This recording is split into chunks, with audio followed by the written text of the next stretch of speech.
Hello, everybody. I was about to say good morning, but it is now actually afternoon. Yep. On what day are we now?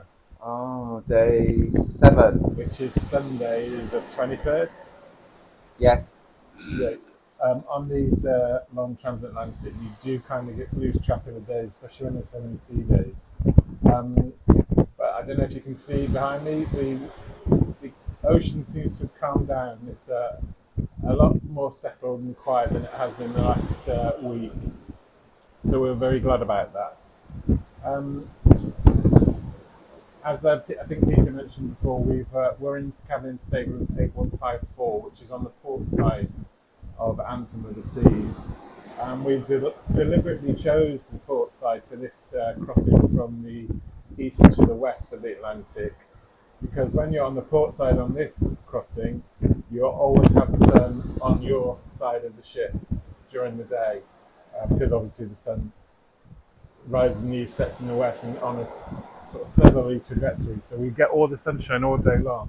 So if you want to sit on your balcony, if the sun's out, that is, it's very nice. If you're travelling the other way from west to east, then you're best picking a starboard cabin if you like the sun during the day, which we do. Yeah. So, as I say, everything's sort of calmed down sea-wise. I'll just give you a little glimpse out there. Much calmer, much nicer.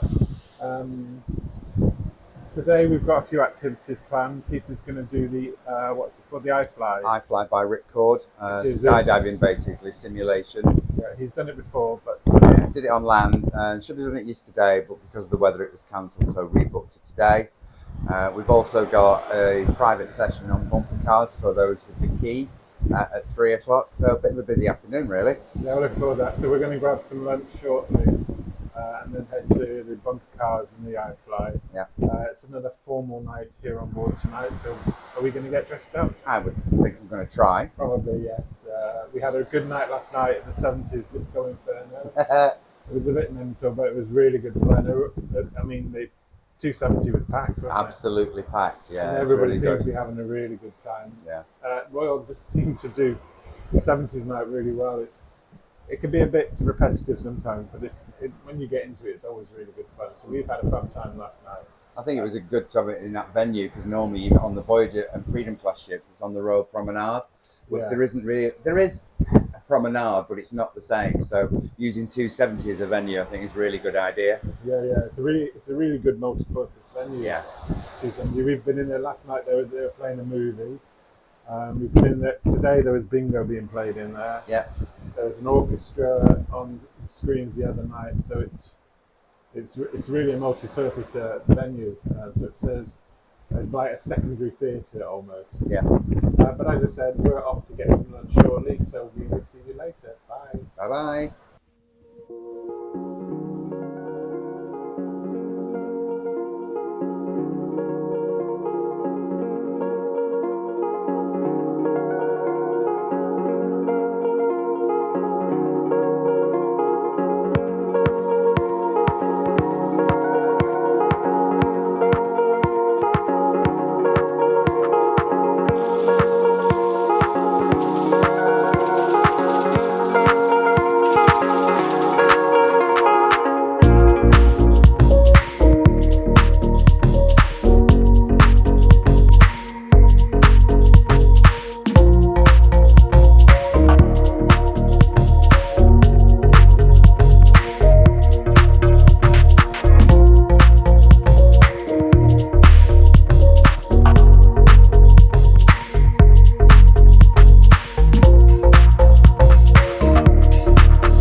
everybody. Start again. Hello, everybody, and welcome back to Anthem of the Seas. We're High Seas Escapades, but you knew that already, obviously. We're now in our second week of the cruise. As you might have known, the last week, most of the trip was a little bumpy. Bit of rocking and rolling. Bit of rocket motion in the ocean. Yeah, avoiding that storm, which you did. Yeah.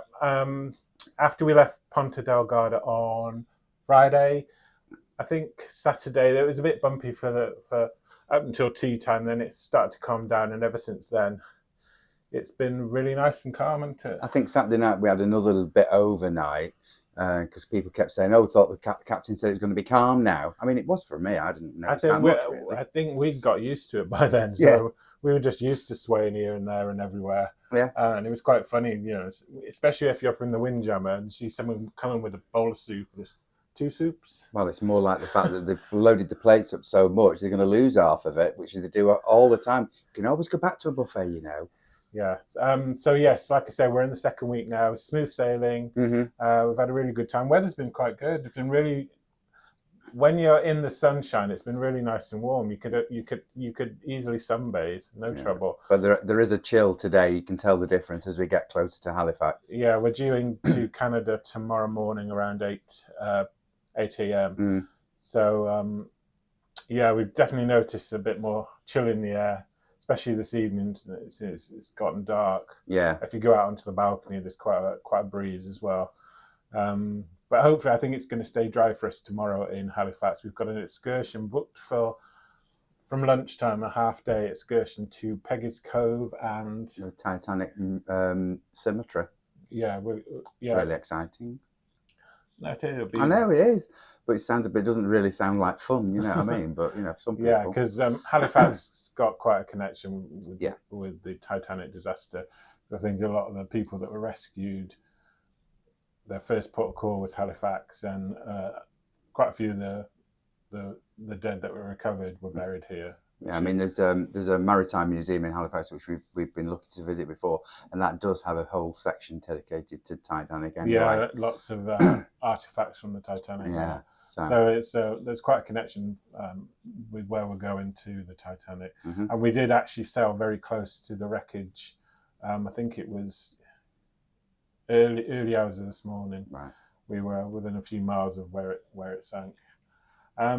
But other than that, so I say we've got the morning free to ourselves. So I think a lot of people will be keen to get off. We've been at sea for 3 days, so they'll be keen to get off and explore. So we can do a bit more filming when the ship's quieter. We've done some already, but we'll do some tomorrow morning, have an early lunch, and then head off on our excursion. Yeah. What have you thought of the ship so far? Now you've been here. To be honest, I'm still getting used to the layout. I think I'm finally getting to the fact that the solarium's right at the front, which is on Oasis class, but the gym is up there. Not that I've used it yet. I keep saying I'm going. I've done a filming, and the dining room's obviously at the back with the windjammer at the aft as well. But that's also where 270 is, which is a great venue. So I think.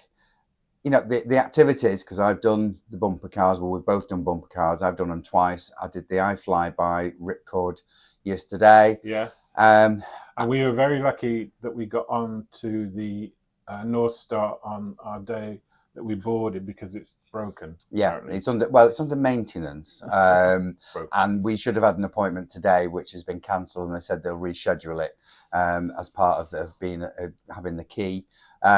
So I'm glad that I jumped on when we did. Yeah, just on the in first case day. It doesn't happen, at least we can say we have rode in it. Yeah. So we're pleased about that. But I mean, there's loads more you can see that goes on in Seaplex, like roller skating. There's obviously pickleball. Yeah, and there's football. Like football, all sorts. So I've never seen it properly before. I've heard about it, obviously, because it's a multi-purpose venue, and it is. And the same goes for 270. Yeah. So we had a good 70s disco in there the other night. Yes, a little bit. They had a quiz in there today. They have bingo. They have there's a live concert on tonight. Well, it's live, but it's on the screen, so there's no actual musicians there. But it's used for everything. The library's upstairs. It's quite a good library because on a lot of cruise ships, the library section seems to be dwindling. Yeah. And the only ones that seem to maintain them are Cunard and P&O. Yeah. So yeah. I mean, there's nothing wrong with all the venues that are here. I think our only gripe is the lack of speciality Yeah, zones. I think for us, because we were spoilt on Wonder earlier this year, and obviously on Oasis Class, you've always got quite a few speciality restaurants. Whereas here, you're limited really to Wonderland, Jamie's Italian, Chops Grill, and Izumi. And Izumi, we don't fancy because they haven't got the hibachi side. It's only the sushi. Yeah. Wonderland, we don't really like the look of the menu. We've heard mixed reports. Mm-hmm. Jamie, we've already eaten, and it was good. Yeah. And then we've got Chops Grill tomorrow. I don't know. Is there something happening tomorrow? Might be. It's another big birthday for this one. Yeah, right. So we'll celebrate that. We've got some pink champagne chilling in the fridge. Yep. And we're out for dinner at Chops Grill. So looking forward to that. Mm-hmm. All in all, enjoyed the TA so far. Oh, yeah. TAs can be very hit and miss. Yeah. I would never recommend a TA as your first ever cruise because it could put you off cruising for life, especially, if you don't like rough weather, because the Atlantic can be very unpredictable. Yeah, there's a couple of people who've obviously it's their first cruise and they have basically been confined to the cabin because they're not used to it and, suffering from seasickness, unfortunately. And, 12 days of that's a long time. Yeah, I'm glad for them that we've got some smooth conditions now. Yeah. So hopefully that'll bring them back round. Hopefully. Yeah. But as I say, nice talking to you, and we will catch up with you later. Bye-bye. Bye.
Happy birthday to you.